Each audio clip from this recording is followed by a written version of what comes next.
चीन कह रहा है कि गलावन घाटी चीन का अभिन्न अंग है, जबकि LAC line of actual control, जिस पर एक वक्त दोनों देशों ने सहमति बनाई थी, उसके हिसाब से गलवान घाटी भारत का हिस्सा है, ना कि चीन का। 20 सैनिक भारत के शहीद हो चुके हैं, इसके 2 गुने चीन के, भले चीन न माने। अब देखना यह है कि गलवान घाटी की संप्रभुता के लिए एक और इंडो चाइना वॉर क्या हो जाएगी। जिस तरह पुलवामा हमले के लिए भारत ने पाकिस्तान की सीमा में घुसकर हमला किया था, क्या वैसा ही जवाब चीन को दे पाएगा भारत? अगर भारत चीन युद्ध हुआ 2020 में, तो क्या होगा इसका नतीजा? कौन जीतेगा एशियन बॉस का खिताब? और फिर क्या इस युद्ध से चीन और भारत का भूगोल हमेशा हमेशा के लिए बदल जाएगा? बने रहिए इस वीडियो के अंत तक, क्योंकि यह वीडियो बेहद गंभीर मसले उठाने वाला है। 2020 पूरा विश्व एक खतरनाक महामारी से युद्ध लड़ रहा है, कारण चीन से उपजी एक महामारी।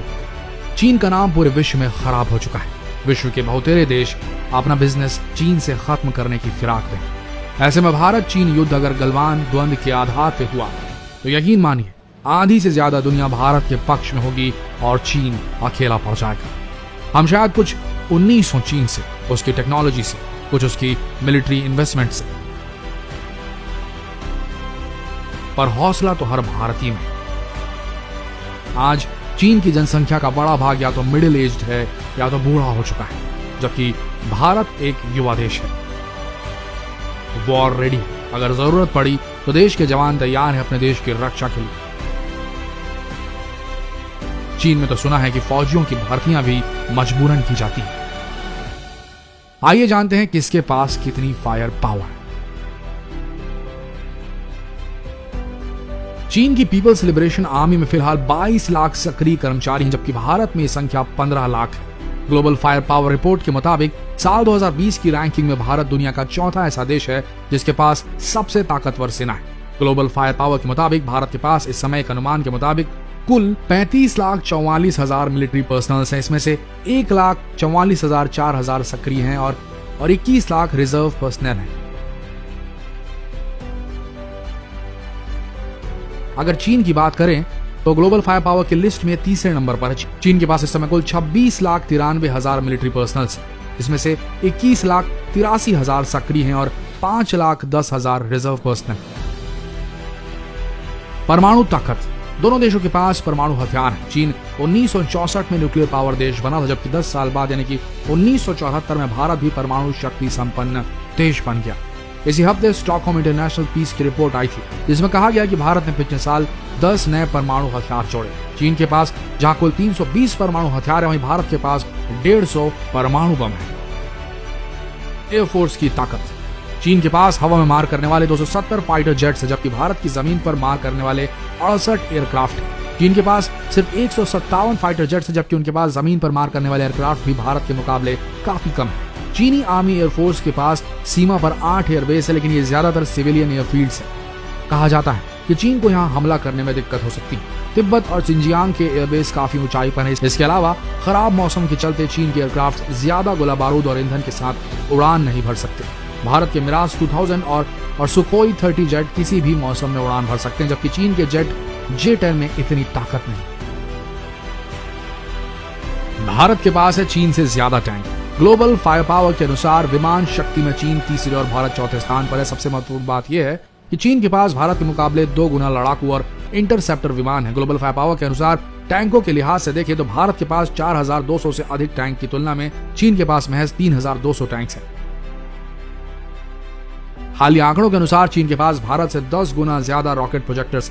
वहीं DRDO 150 किलोमीटर की रेंज की बैलिस्टिक मिसाइल पृथ्वी 1 और 250 किलोमीटर की रेंज की पृथ्वी 2 का परीक्षण कर चुका है। वहीं चीन के पास विभिन्न बैलिस्टिक मिसाइलें हैं, जिनमें छोटी दूरी की मिसाइलों से लेकर अंतर महाद्वीपीय बैलिस्टिक मिसाइलें तक शामिल हैं। माना कुछ फ्रंट्स पर भारत थोड़ा कमतर है चीन से, लेकिन हौसले से भारत बिल्कुल नहीं पिछड़ा। अगर चीन अपने सारे साजो सामान और अपनी धूर्त नीति के साथ भारत को हराने की कोशिश पर आमादा हो जाता है, तो भारत के पास अपनी संप्रभुता बचाने के लिए न्यूक्लियर हथियार इस्तेमाल करने के अलावा कोई चारा नहीं होगा। और अगर ऐसा हुआ तो मान लीजिए चीन का भूगोल चेंज हो जाएगा।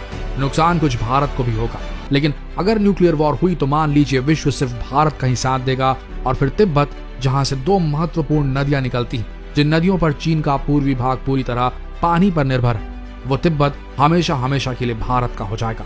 म्यांमार और वियतनाम, इन दोनों देशों के साथ भी चीन का सीमा विवाद है। और आपको बता दें, इन दोनों देशों के पास भले ही इकोनॉमिक बैकिंग ना हो टेक्नोलॉजी, लेकिन इनकी अपने खुद की सेना है जो चीन की टोटल थल सेना की आधी से अधिक संख्या में है। तो समझ लीजिए फिर ये सेना किस देश के लिए, यानी कि भारत के लिए, और किस देश के खिलाफ, यानी कि चीन के खिलाफ लड़ेगी।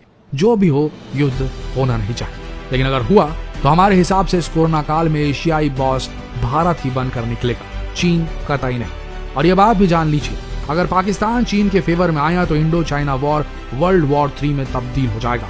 और ये चीन के लिए और बुरा होगा, क्योंकि ज्यादातर यूरोपियन कंट्रीज भारत के पक्ष में होंगी। और ऐसे में हो सकता है जो पीओके, पाक ऑक्यूपाइड कश्मीर, पाकिस्तान ने अपनी सेना के बल पर जिस कश्मीर के हिस्से पर पाकिस्तान ने कब्जा कर रखा है, और जिस पीओके को संभवतः सीपीईसी रोड परियोजना के लिए पाकिस्तान ने चीन को बेच दिया है, वो इस युद्ध के बाद फिर भारत का हो जाएगा। भूगोल बदल जाएगा। नुकसान तो होगा, पर याद रखिए भूगोल बदल जाएगा।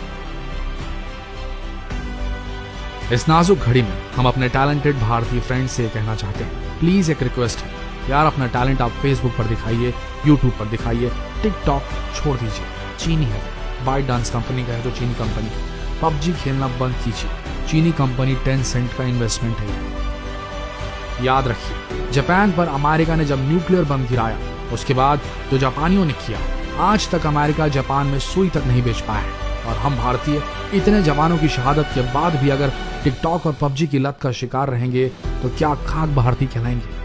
थोड़ा सा कुछ रखना जरूरी है कि जमीर को भी लगे कि गरीब भले हो पैसों से, पर खुददारी से अमीर जरूर कहलाएं। भारतीय हो और ये संदेश काम का लगे तो शेयर कर देना। धन्यवाद।